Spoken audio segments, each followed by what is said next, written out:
Bonjour les amis, bienvenue sur cette formation Excel. Alors en cette période de confinement, je vais essayer de poster autant que je peux de vidéos Excel dans l'espoir d'aider le plus de personnes possible à se familiariser avec cet outil. À terme, ça va être bien sûr une formation complète. On va commencer depuis l'initiation pour les débutants. Au début, on va y aller tout doucement pour que ça serve même aux personnes qui n'ont peut-être encore jamais entendu parler d'Excel. Pour arriver au final au niveau expert en passant par des tableaux croisés dynamiques et autres. Donc pour suivre cette formation, il vous suffit de mettre un like, de vous abonner à cette chaîne et d'activer la cloche pour recevoir au fur et à mesure toutes les vidéos postées. Je compte sur vous aussi pour partager à vos connaissances et amis. On y va, c'est parti. Alors maintenant on en est au cours numéro 5, toujours dans le chapitre affichage. Donc ce qu'on va voir, c'est comment afficher, masquer le quadrillage d'une feuille, comment afficher, masquer les en-têtes des colonnes ou des lignes, modifier le zoom, modifier rapidement le zoom, modifier le zoom dans le mode tactile, utiliser la jauge du zoom dans la barre d'état, la boîte de dialogue du zoom, activer une ou plusieurs fenêtres, comment passer d'une fenêtre à une autre, travailler sur deux classeurs simultanément, figer, libérer des lignes ou des colonnes, figer les volets, figer la ligne supérieure, figer la première colonne et libérer les volets. Alors j'ouvre Excel. Voilà. Donc le quadrillage, c'est ce qu'on voit ici. Toute notre feuille est quadrillée. Donc chaque cellule est encadrée avec un quadrillage qui nous permet de voir les limites de notre cellule. Donc pour enlever ce quadrillage, je viens sur affichage, je viens sur quadrillage, dans l'onglet, le groupe affiché, et je décoche. Voilà, je n'ai plus mon quadrillage. Par contre, même quand on n'a plus notre quadrillage, on a le nom de la cellule qui s'affiche ici, J15. J15. Notre cellule, elle s'affiche toujours, le nom de la cellule pour qu'on ne se perde pas. Voilà, ça c'est masquer le quadrillage. Alors pour revenir à mon quadrillage normal, je viens ici et je coche quadrillage. Maintenant on va voir comment masquer les en-têtes de colonnes et de lignes. Alors pour masquer les en-têtes de colonnes et de lignes, je viens toujours sur affichage et j'ai ici en-tête. Voilà, je n'ai plus le nom de mes colonnes et je n'ai plus les numéros de mes lignes. Voilà, je risque de me perdre. Ça, c'est pour avoir un petit peu plus d'espace. Mais autrement, on garde toujours les colonnes et les lignes qui sont affichées. Et donc, comme ça, comme tout à l'heure, on a toujours le nom qui figure sur la zone de nom. Donc, le nom de la cellule, quoique le nom de la colonne est quadrillé et le numéro de la ligne est masqué et le numéro de la ligne est masqué aussi. Donc, pour revenir à l'état normal, voilà, et j'ai mes colonnes avec les en-têtes et j'ai les numéros de ligne aussi. Là, on va voir la partie zoom. Comment modifier le zoom, modifier rapidement le zoom, modifier le zoom dans le mode tactile, utiliser la jauge du zoom dans la barre d'état et la boîte dialogue du zoom. Ok, donc pour le zoom, on va voir comment modifier le zoom déjà. Alors pour modifier le zoom, on peut modifier rapidement le zoom en cliquant sur CTRL et en agissant avec la roulette qui est sur ma souris. En laissant la touche CTRL enfoncée, j'avance la roulette ou je recule et j'ai le zoom. Là, c'est une première façon. Une deuxième façon, c'est de mettre ici, puis il y a ici en bas de la page. En bas de la page, il y a un zoom aussi. Donc je peux zoomer d'ici et dézoomer comme ça. Je peux zoomer avec le plus, de plus en plus, ou avec le moins. Voilà, je reviens à 100%. Et puis si je veux zoomer par exemple rien que ma cellule, je coche ma cellule, je viens zoom sur la sélection. Et voilà, la sélection elle est zoomée. Excel garde toujours la cellule zoomée, c'est-à-dire sur l'écran qui est affiché. Elle n'est jamais cachée qu'on va aller chercher. Et pour revenir à la normale, donc on met 100% et on revient à la normale. Pour le zoom tactile, il suffit d'agir avec les doigts, soit en écartant les doigts, soit en les assemblant. Et donc voilà, ça zoome et ça dézoome de cette façon. Et puis il y a notre mode de zoom sur la barre d'état. Voilà, ici c'est un zoom, ça c'est la boîte de dialogue de zoom. Ici c'est un zoom où c'est, bon, on a des chiffres qui sont prédéfinis, des zooms précis comme ça, à 25%. Il suffit de cocher par exemple 50% et mettre OK. Voilà, et ça zoome à 50%. Je veux, et ça peut être personnalisé aussi, je veux mettre par exemple ici 120%. Je mets OK et je reviens à 120%. Voilà. Et avec un scroll bar, on interagit pour... Voilà, donc c'est ce qu'il y a pour la partie zoom.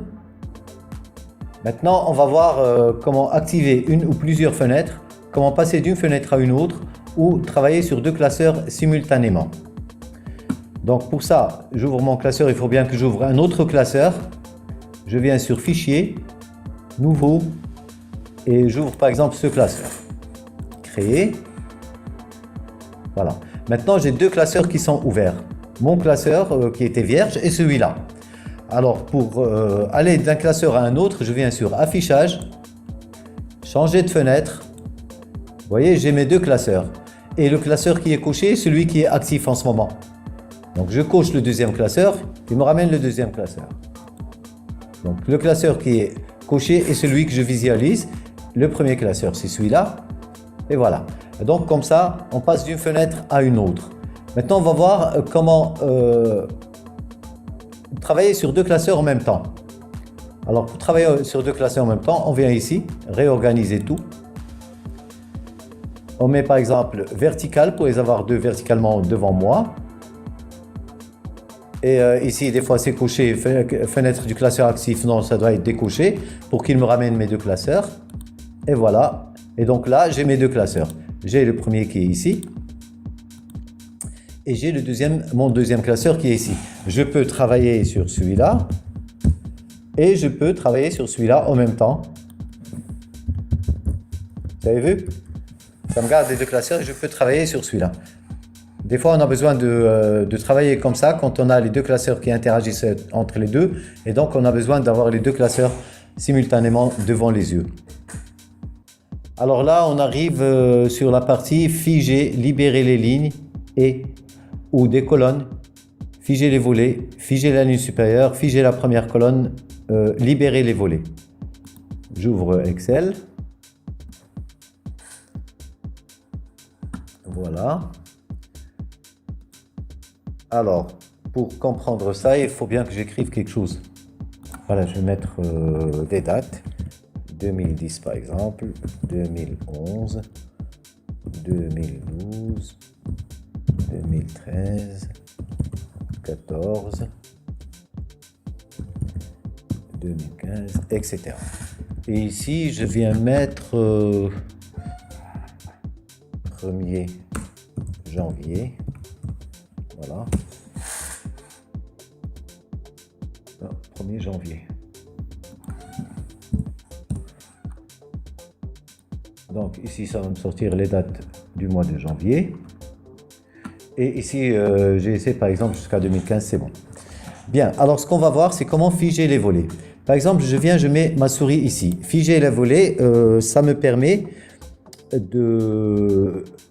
c'est-à-dire de me balader sur mon classeur tout en laissant quelques volets affichés. Par exemple, quand je monte comme ça, j'ai mes volets supérieurs qui disparaissent. Moi, je ne veux pas qu'ils disparaissent. Je veux garder ces titres ici. Ou alors, quand je me déplace comme ça, j'ai ma première colonne qui disparaît. Moi, je ne veux pas qu'elle disparaisse, je veux qu'elle reste. Bien, par exemple, je vais sélectionner cette cellule. Je viens sur Affichage. Et je viens ici sur Figer les volets. Donc, qu'est-ce que j'ai ici? Figer les volets. Figer la ligne supérieure. Figer la première colonne. Donc, si je viens mettre figer les volets, regardez ce que Excel m'a fait. Il m'a mis une ligne verticale ici et une ligne horizontale ici. C'est dire que il va me laisser, c'est-à-dire ce champ c'est le champ où je vais travailler, mais il va me laisser cette partie visible. Cette partie visible, suivant ma sélection. Bien, comme ça, quand je descends, vous voyez, j'ai toujours le 2012 qui est affiché, pas comme avant, qui remontait. Et de ce côté, quand je viens ici, même si je viens, bon, pour vous montrer un petit peu la différence, j'ai toujours la colonne A qui reste affichée. Puisque j'ai mis, moi, ma sélection sur la colonne D, donc il me laisse jusqu'à la colonne C qui est affichée, donc toute cette partie, et il me laisse les lignes 7, 6, 5 qui restent affichées. D'accord, ça d'un côté. Alors, figer les volets. Je veux maintenant figer rien que la ligne supérieure. Là, il me fige la ligne supérieure. Vous voyez? Donc, je peux descendre avec mon... Là, je descends avec la roulette qui est sur mon clavier, sur ma souris, pour que ça aille plus vite. Donc, je descends avec la roulette qui est sur ma souris. Et donc, la ligne supérieure reste affichée. Bon, là, il n'y a pas d'intérêt parce qu'il n'y a rien dessus. Je vais mettre ça. Tiens. Je vais mettre ça. Ici. Pour que ça apparaisse. Voilà. Je garde toujours l'entête ou le titre qui reste affiché. Ce qu'on a fait ici, c'est figer la ligne supérieure. Ici, on peut figer la première colonne. Si je fige la première colonne, vous voyez le petit trait que Excel m'a mis? Donc, c'est pour figer cette colonne. Donc, je peux me déplacer sur ma feuille et ma colonne reste figée. Ma colonne reste figée et elle ne bouge pas. Voilà. Ici, donc cette fonction, tout à l'heure, j'avais figé les colonnes. Quand j'ai mis ma souris, quand j'ai sélectionné par exemple cette partie, qu'est-ce qu'il y avait ici? Il y avait figé les volets. Maintenant, du moment que j'ai des volets qui sont déjà figés, ça me met libérer les volets. Je libère, je reviens à mon classeur normal, comme ça. Mais une fois que je sélectionne et que je reviens ici, ça va me donner figé. Ce n'est plus libéré. Une fois que c'est figé, il peut libérer. Voilà, donc on a vu ce que c'était figer, libérer des lignes ou des colonnes, figer les volets, figer la ligne supérieure, figer la première colonne aussi, on a vu. Et on a vu libérer le volet. Voilà.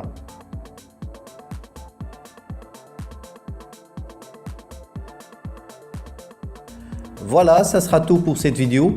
Si vous voulez suivre cette formation de bout en bout, n'oubliez pas de mettre un like, de vous abonner à cette chaîne et d'activer la cloche pour recevoir au fur et à mesure toutes les prochaines vidéos. N'oubliez pas non plus de partager autour de vous. Merci, à bientôt.